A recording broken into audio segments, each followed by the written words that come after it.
يغني لي نقع تراخبنا زخبر كابس أي ساي زوا ما أخل أم حداري مس مسار حتخا زخوركم ناي أرمي أم مرارحة ناي جنبار أم مرارحة زخوركم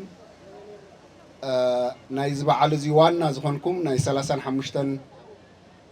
أرمي 350 حدن أبالات بملؤهم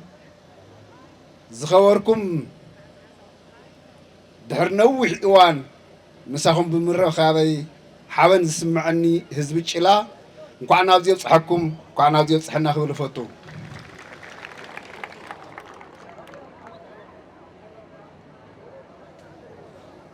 لما عنتي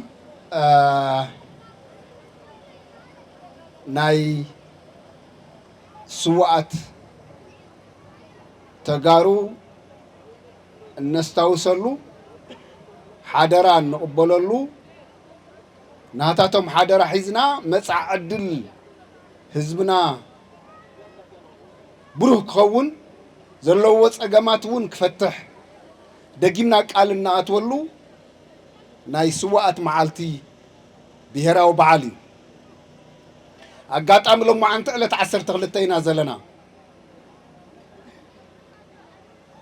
على تعسر تحمشت السنة يتو بهرا وبعال نهزب تقراي نز حدش ولدو كتقم نمنتاينا سنة عسر تحمشت نخبرو زبل حد نقر كالعلو لكم أبز حلفة ني عسر شوعات عمت كاب عسرت تشعات السان شوعاتن كساب عسرت تشعات سمانيان سلستن أبستقبره نا عسر شوعات عمت مرير بهراو قالسي بزح مسواتي تخفي لو تقراي كافتم مسوات زخفلو حزبتات حدا حزب چلايو كلهم ورداتات تقراي دارقا افتشاوي ايوان افتعد قالس مسوات خاب زخفلو وردات حدا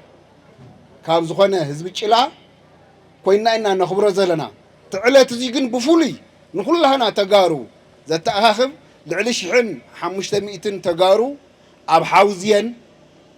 استجفجفوا بحدا معلتي إيو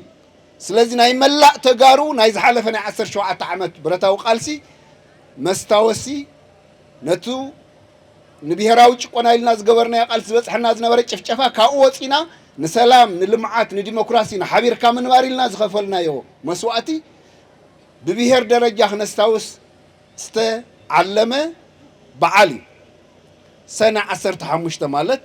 بقطتها مسنا حوزين حزبي ناي حوزين حزبي حوزين تجفجفن برتا حوزين تجفجف حزب بمولو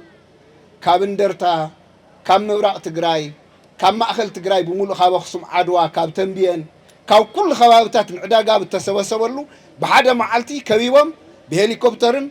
بميغن كاب اسمرا كاب مقله كاب بحردار كاب አዲስ አበባ ብዙሓት አውሮፕላን كبيبم بهليكوبترن بميغن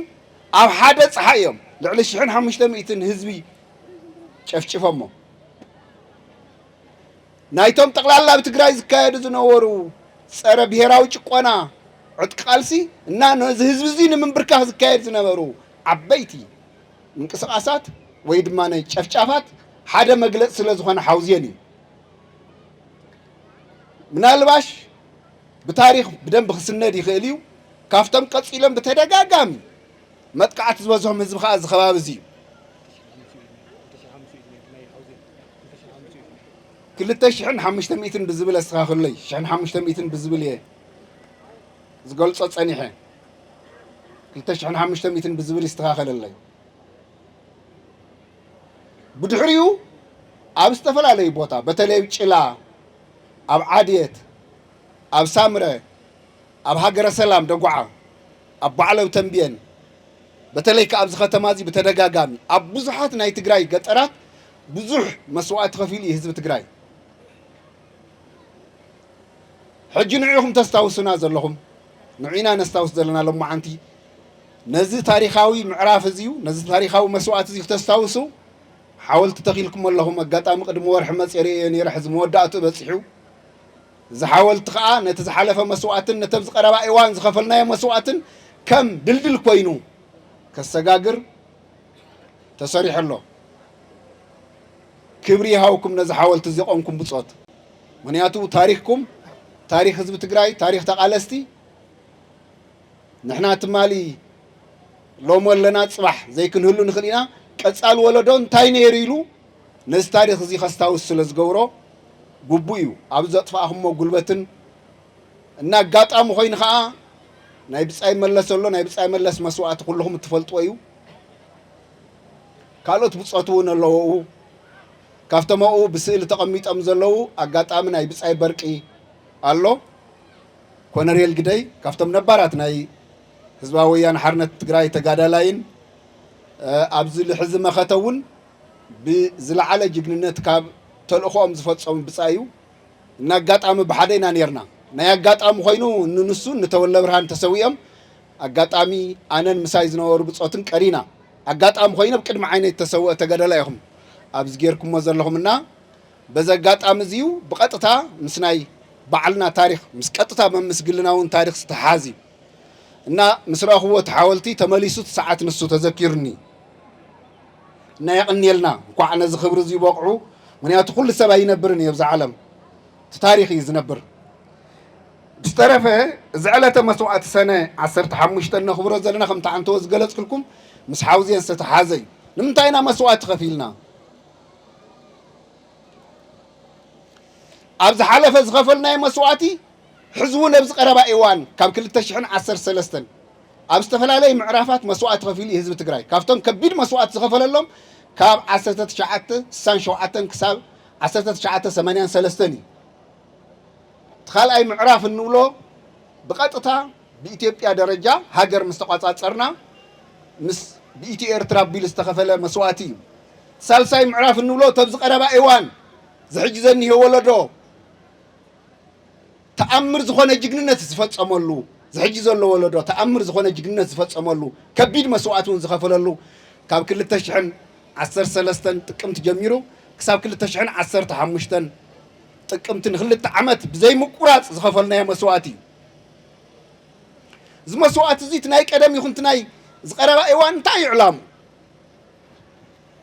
አንተ ወይንና ሰሓን ኢሉ ንብሔራዊ ህልውናናን ክብርናን ንኸፍሎ መስዋዕቲ ኣየናስሐናን ከይበዝሕ ጥራሕ ዘይኮነ ከይቕፅል እውን ግን እዚ መስዋዕቲ እዚዩ ቀጻል መስዋዕቲ ከይኸውን ግን ሕዚ እውን ብጥንቃቐ ክንሰርሕ ኣለና ሰኣተዋና ነገር መስዋዕቲ ከፊልና ኢና ዝኸፈልናዮ መስዋዕቲ ከይቕፅል ክንገብር ክንክእል ኣለና እዚ መስዋዕቲ እዚ ከይቕፅል ዝገብሮ ዕላምኡ ግልፂ እዩ ተኸፈለ መስዋዕቲ ህላወ ህዝቢ ትግራይ ምቕጻል ከም ብሄር ባዕልና ንባዕልና ክንመሓደር እዩ ከም ብሄር ሰላምን ልምዓትን ክቕፅል እዩ ከም ብሄር ምስ ካልኦት ጎረባብቲ ዓድታት ብሰላም ብምርድዳእ ክንነብር ክንዓቢ እዩ እዚኣ ስለሳና ኢና መስዋዕቲ ከፊልና ዝሓለፈ እዚኣ ከይትቕፅል ሕዚ እውን ከቢድ መስዋዕቲ ከፊልና ናብ ሰላማዊ ጉዕዞ ጀሚርና تا سلاماو بعزو بتتدل من قد تخيل يكون تنزل حزي ساعة حنتي لما عنتي علة مسوعة خنا ذكر كلنا كنا العلاز قبلنا زيادة داقم كالي مسوعة نخمص بأقوى وحطوتاتنا بسلاماو من قد كيف فتحوا سجن يقطم له انكفاتات يقطمنا له تنايكر محز انكفاتات مبزحتو بدقز مصيو نيرو حج ግን ምስ ውሽጣው ሁነታትና ተዛሚዱ እተብዝ ሓለፈ መኸተ ዝፈጸምናዮ በአግባቡ ከይቅጽል በተብቅ አመኸተ ዝኸፈልናዮ መስዋዕት ዝተናስሐ ኃይሊ ነቲ ዝሓለፈ መኸተ ከንቋሾ ይምኩረሉ ምስካሊ ሳልሳይ ወገን ኮይኑ ነቲ ዝተኸፈለ መስዋዕት ከንቋሽሽ ነትን ብሔራዊ ክብርናን ህልውናናን ዝኸፈልናዮ መስዋዕቲ كنناسح كنبتاتن إدنا خنهب يسرح له سلازي اتزحلف مسوعات كي يقتصل بسلام بحقاو منقد كفتح حزون تودي بنا خنقالس كنكيل لنا زي أنت زي غيرنا تحدقات مصيا زلا تحدقا خيت مص خنقبران نخل بعلنا هنا طيب مقبار كل عينات وشتاو مدلاو بمقبار قصر حدا بوليتيكاو حدنا تجارو كحلو الله أبزي زول تصقم كلنا يهين مهين لنا عنتو كاب سلاماوي قالسي وصا تقدادي منان ابغيچت كنكيد باهغي يبلنا محازوتنا سوينا دقنا سوينا عندنا غنا دقنا نخسو دليت يبلنا دليتنا سلام يحزون حريانا سلام يحزون حريانا بسلام كوين خصل جن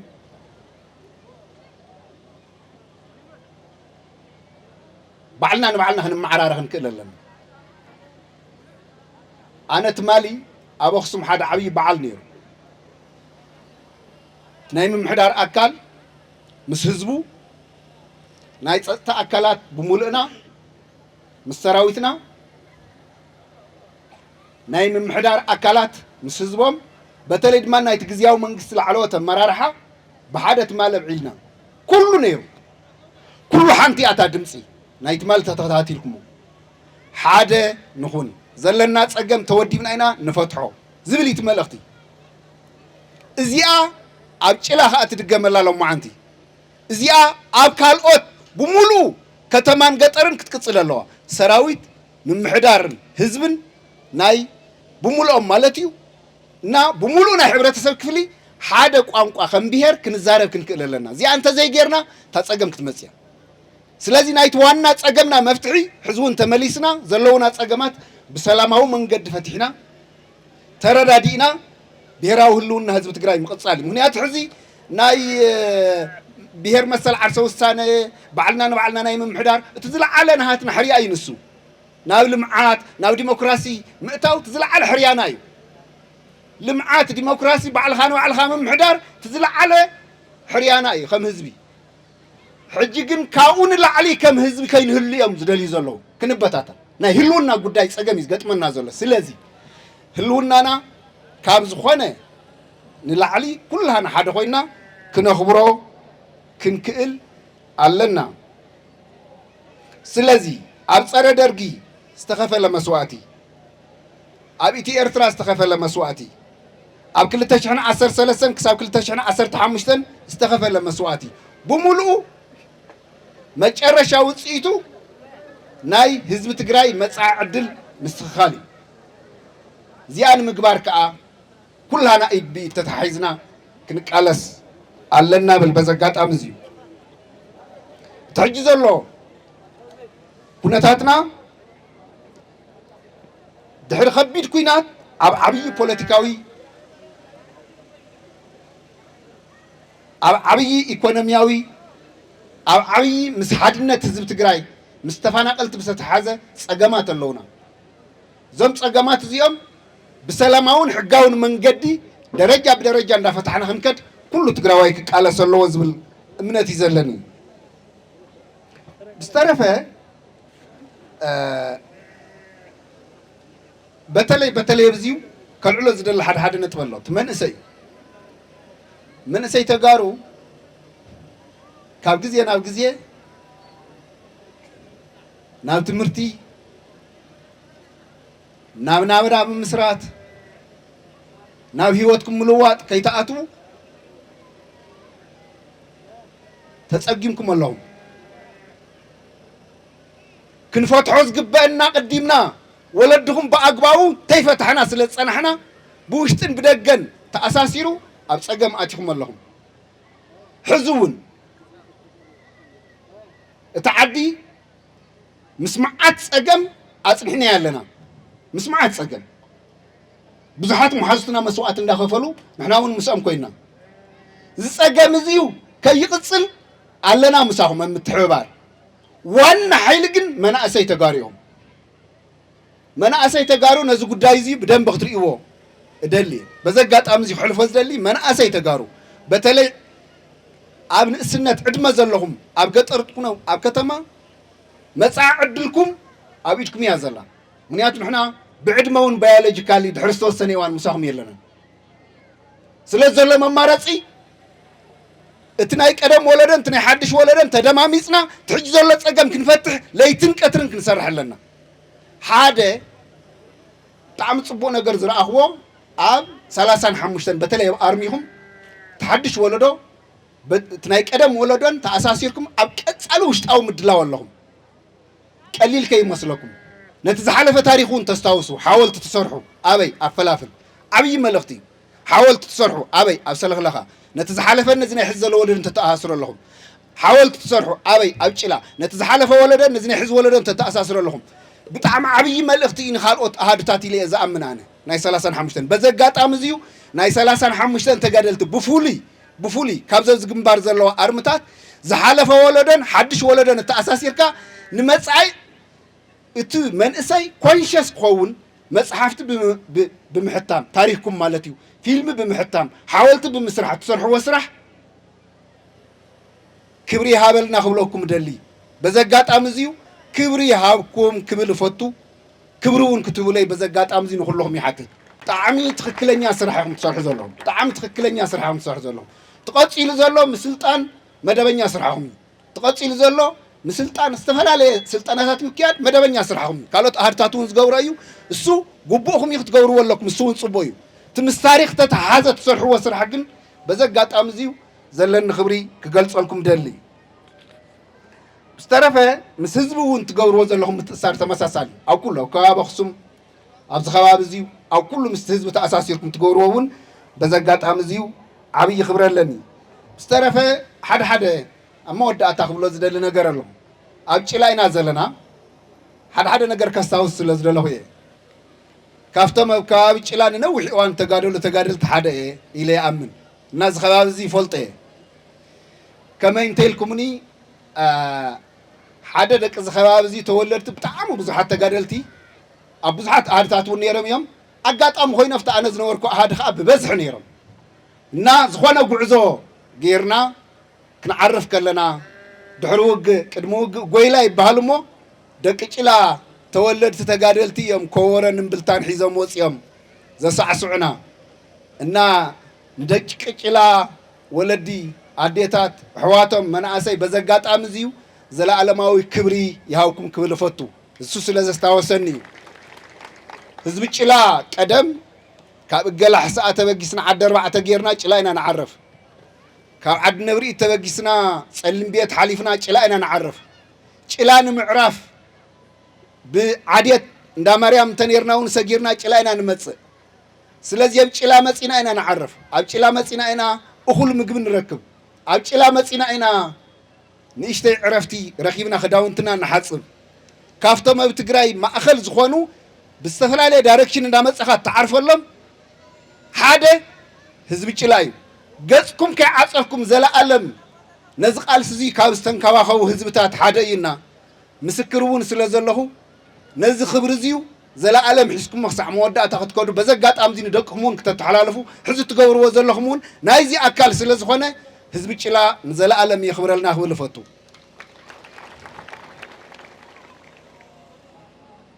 ዝተረፈ ዕማም ኣለና